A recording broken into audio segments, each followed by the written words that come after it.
Hello friends, આજે હું તમારી સાથે શેર કરીશ મસાલા રાજમા રેસીપી। મસાલા રાજમા બનાવવા માટે મેં અહીંયા રાજમાને આખી રાત પલાળી રાખ્યા હતા અને તેને એક પાણીથી ધોઈ લીધા છે। હવે કુકરમાં રાજમાને નાખીશું અને તેની અંદર પાણી નાખીશું।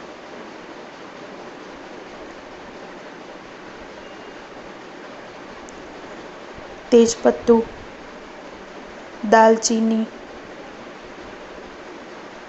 અને થોડો બેકિંગ સોડા નાખ્યો છે જેથી રાજમા ઝડપથી ચડી જાય। 1 ચમચી મીઠું। હવે આપણે કુકર બંધ કરીને 4 થી 5 વિસલ વગાડી લઈશું। રાજમા બફાઈ ગયા છે। હવે એક તપેલીમાં મેં 3 ચમચી જેટલું તેલ લીધું છે। 1 ચમચી જીરું નાખ્યું છે અને 2 ડુંગળી ઝીણી કટ કરી લીધી છે।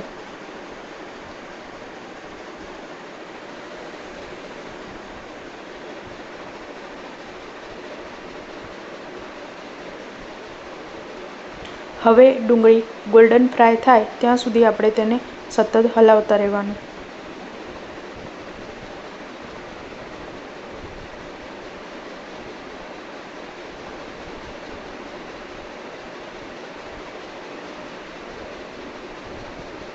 ડુંગળી ગોલ્ડન ફ્રાય થઈ ગઈ છે। હવે તેની અંદર 2 ચમચી જેટલું આદુ લસણની પેસ્ટ નાખવાની।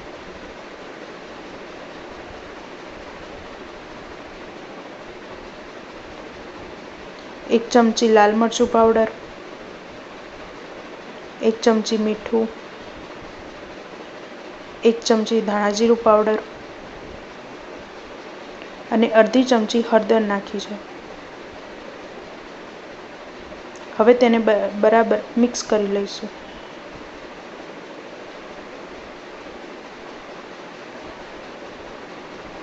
હવે અહીંયા મેં 3 ટામેટાં નાના જેની પેસ્ટ કરી લીધી છે તે નાખી છે અને તેને હલાવતા જઈને સતત 3 થી 4 મિનિટ સુધી થવા દઈશું। જ્યાં સુધી પાણી ના સુકાઈ જાય અંદર ત્યાં સુધી તેને થવા દઈશું।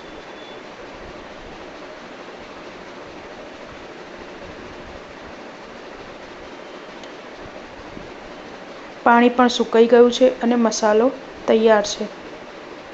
ગ્રેવી તૈયાર છે અને પાણી પણ સુકાઈ ગયું છે। હવે તેની અંદર જે બાફેલા રાજમા હતા તે નાખ્યા છે।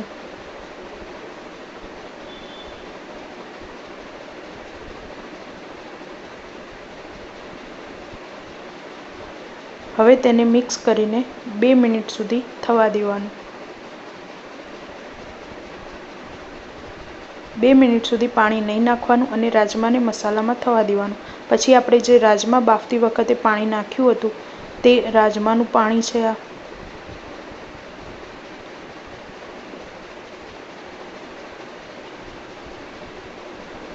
તમારે જેટલો રસો ઘટ જોઈતો હોય તેટલું તમારે તેની અંદર પાણી નાખવાનું।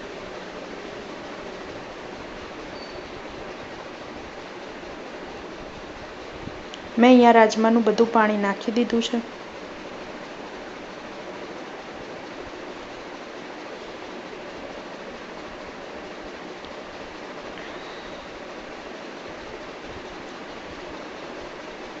હવે તેની અંદર 1 ચમચી જેટલો ગરમ મસાલો નાખ્યો છે, કસ્તુરી મેથી નાખી છે અને 2 લીલા મરચાં કટ કરીને નાખ્યા છે।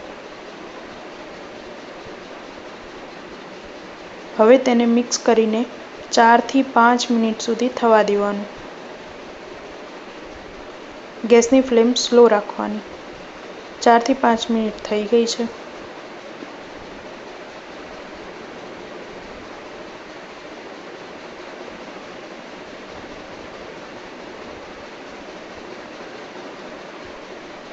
રાજમા તૈયાર છે।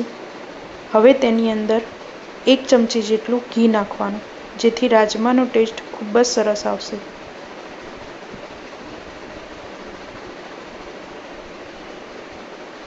અને થોડી કોથમીર નાખી છે। રાજમા મસાલા તૈયાર છે।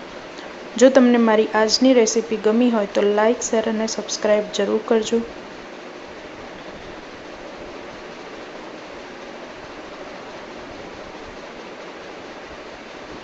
Thanks for watching.